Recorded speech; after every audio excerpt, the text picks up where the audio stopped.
আজ আমরা শুনব পাখির অনাথ শিশু নামক গল্পটি। শুরু করা যাক তাহলে।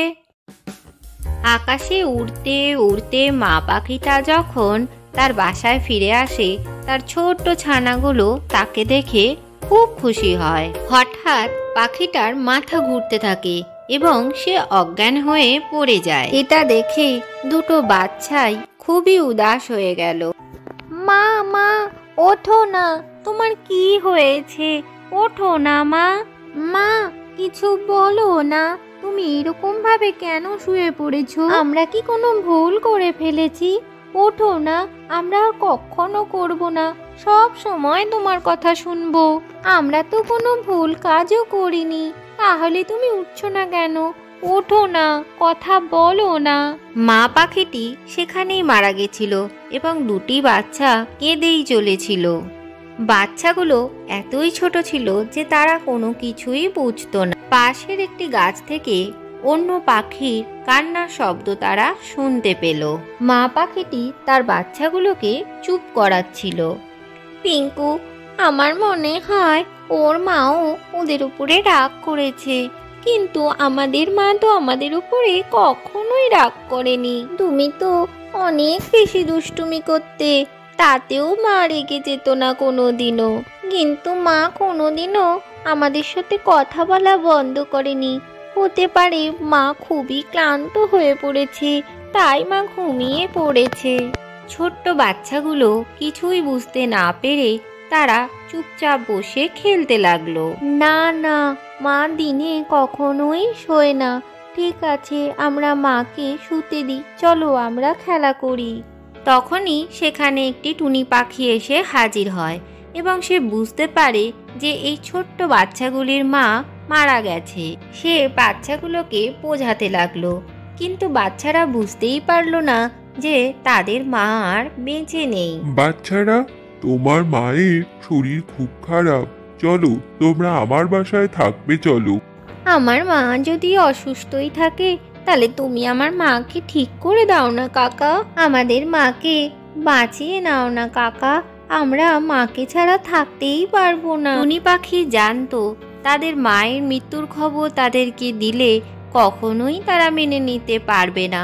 তাই জন্য তাদেরকে বুঝিয়ে সুঝিয়ে নিজের সাথে নিয়ে গিয়ে অন্য একটি পাখির বাসায় নিয়ে গেল।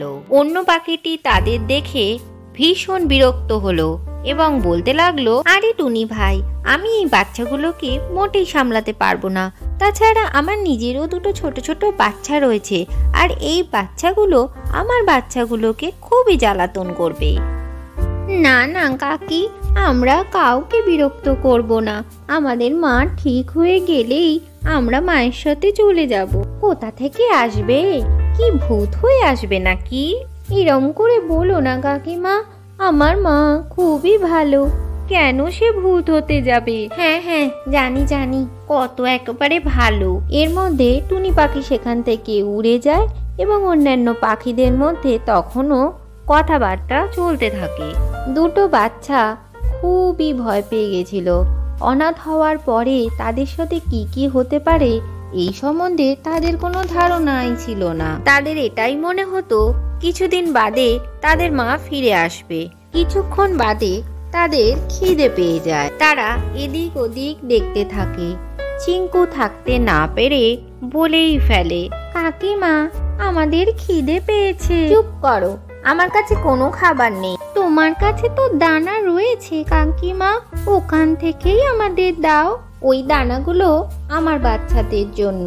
ওই টুনি তোমাদের এখানে রেখে গেছে না, ওই তোমাদের জন্য দানা জোগাড় করে এনে দেবে। ততক্ষণ একদম মুখ বন্ধ রাখো। তোমাদের দুজনের মা মরে গেছে, আর কখনোই আসবে না। এই কথা শুনে চিঙ্কু কাঁদতে থাকে। এদিক ওদিক ঘুরে ঘুরে তারা গাছের নিচে কিছু দানা শস্য পেল।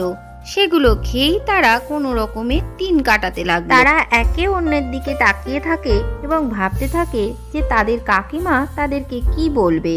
একদিন তাদের কাকিমা তাদেরকে সেখান থেকে চলে যেতে বলে।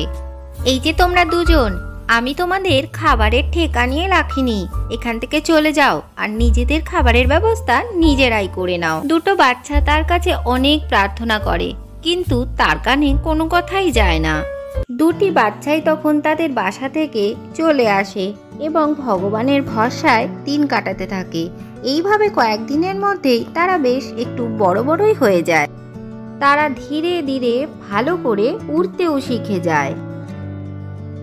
বড় বড় পাখিদের আক্রমণের হাত থেকেও তারা নিজেদের বাঁচাতে শিখে যায়। যখন অন্য পাখিটি বাসা ছেড়ে বাইরে যেত তখন চিঙ্কু আর পিঙ্কু দুজনে মিলেই সেই বাসার সামনে চলে এসে ছোট্ট পাখিগুলোকে কিন্তু রক্ষা করত।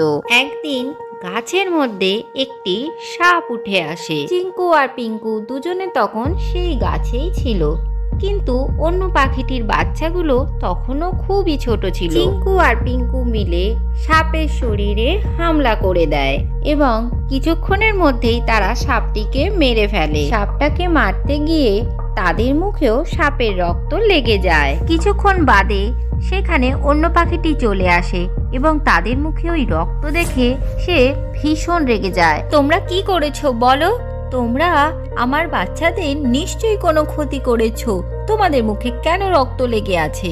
আমরা তো কিছুই করিনি কাকিমা, ওই সাপ। তাদের কথা শেষ হতে না হতেই অন্য পাখিটি তাদের মারতে উদ্যত হলে তখনই সেখানে টুনি পাখিটি এসে হাজির হয়। তুমি একটা মূর্খ পাখি, তুমি সত্যিটা না জেনেই এদেরকে মারতে যাচ্ছিলে। আরে এরা তো তোমার বাচ্চার প্রাণ বাঁচিয়েছে। যদি এরা দুজন আর না থাকতো, সাপ এসেছিল, সাপ তোমার বাচ্চাগুলোকে খেয়ে নিত। তুমি ওদেরকে তাড়িয়ে দিয়েছিলে, তাও কিন্তু ওরা নিজেদের বিশ্বস্ততা বজায় রেখেছে। আমার খুব বড় ভুল হয়ে গেছে বাচ্চারা, তোমরা আমাকে ক্ষমা করে দাও। তোমাদের আমি কদর করিনি, কিন্তু ভগবান আমার চোখ খুলে দিয়েছেন। আজকে তোমাদের জন্যই তোমাদের দুটো ছোট ভাই ঠিক মতো রয়েছে। আমি তো তোমাদের মা হওয়ার যোগ্যই না। সেই মা ধন্য যে তোমাদের জন্ম দিয়েছে। যদি আমিও তোমাদের মা হতে পারতাম। আমাদের নিজের বাচ্চা বলে মেনে নাও না মা। তারপর তাদের কাকিমা খুব গর্বের সঙ্গে তাদের আপন করে নেয়। আমার আজকে খুবই ভালো লাগছে যে আমি তোমাদেরও মা হতে পেরেছি। আমার খুবই ভালো লাগছে যে আমার 4টে বাচ্চা। এটার জন্য আমি খুব খুশি। তারপর থেকে তারা সবাই মিলে একসাথে থাকতে শুরু করে দেয়। আজকের গল্পটি থেকে কি শিখলে বাচ্চারা? কখনোই সম্পূর্ণ সত্য না জেনে সিদ্ধান্ত নেওয়া উচিত নয়। ভিডিওটি ভালো লাগলে চ্যানেলটিকে লাইক ও শেয়ার করে সাবস্ক্রাইব করে দিও।